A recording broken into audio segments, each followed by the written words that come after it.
Bueno, pues la reflexión de hoy la he titulado El trabajo compartido y subtitulado Una propuesta.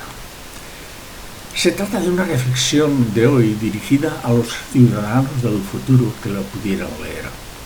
Es una especie de crónica en la que vamos a repasar la realidad actual con el fin de que aquellos ciudadanos puedan tener una visión más aproximada de estos tiempos. Quizás dentro de una generación ya no existirá WordPress ni YouTube. Otras empresas las habrán absorbido, pero espero que por lo menos el archivo histórico se haya conservado. Se trata de utilizar el cerebro para razonar y dejar estar las emociones e ideologías. Vamos a razonar. Nos encontramos situados en plena crisis del 2020, año del COVID-19. Estamos a principios del siglo XXI. Una pandemia nos ha sobrevenido y se supone que con el tiempo va a desaparecer, pero nadie sabe en qué va a quedar esto. Si ya teníamos en este país el mayor índice de paro de Europa, la pandemia lo ha acabado incrementando. El trabajo se ha convertido en el gran deseado. La desigualdad ha hecho mella en nuestra sociedad. La precariedad laboral se ha instalado entre nosotros. Hay muchas formas de retorcer el entuerto, pero para ello hay que empezar por el ciudadano, para que se vuelva un poco más consciente, con el fin de no seguir yendo como zombies. Lo que necesitamos, pues, es una buena educación que incluya el pensamiento crítico. ¿Es posible una nueva sociedad? De momento nos han hecho creer que tenemos igualdad, cuando eso no es del todo cierto. Los más ricos siempre tendrán más oportunidades y encima los que más tienen no quieren colaborar vía impuestos para salir de la crisis. En esta sociedad todos estamos atrapados por el trabajo. Ese trabajo que sobra para dar y vender, pero que acaba no repartiéndose bien. Los empresarios prefieren tener un solo trabajador en lugar de varios que acaben complicándoles la vida.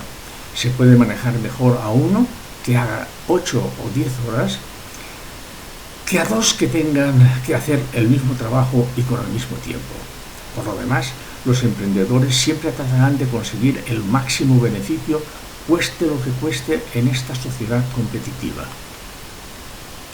Convengamos, pues, en que no hay un buen reparto del trabajo, cuando por otra parte los que están trabajando no están dispuestos a compartir el trabajo con otros a costa de parte de su salario. Pero entonces lo que no sabemos es ser solidarios. Los que más tienen deberían sacrificar algo por los que menos tienen. La empatía con el más débil tendría que instalarse entre nosotros. Total, aunque algo de sacrificio se tiene que hacer y de una forma o de otra esta propuesta nos puede dar algo de luz, aquí todos acaban ganando, por lo que tendremos a dos trabajadores trabajando en lugar de uno solo. Pero los empresarios no lo quieren. Prefieren que haya incertidumbre en el empleo, con muchos parados, para poder ejercer la presión psicológica que, como espada de Damocles, se cierne sobre la sociedad. Deberíamos repartir el trabajo solidariamente. Parece que ahora eso no puede ser, pero la evolución de la sociedad va muy deprisa, aunque para llegar a lo que hemos expuesto habrá que dejar pasar al menos una generación. Siempre hay gente anclada en el pasado que va a impedir que esto algún día sea realidad.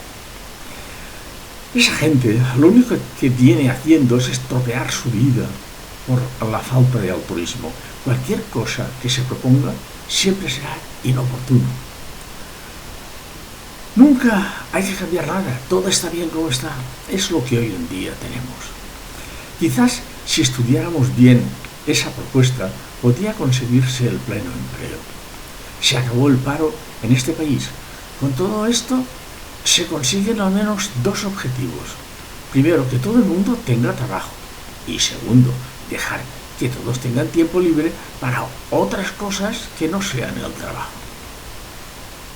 En cuanto a la bonificación directa del total a pagar del impuesto sobre los beneficios, el 10%, será solo en el caso de tener todos los empleados en forma de jornada compartida, mientras que será solo del 5% cuando se alcanzase la mitad.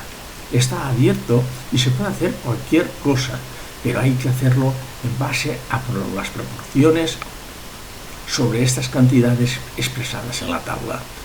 Te recomiendo entres en chipristal.wordpress.com y le eches un vistazo al esquema.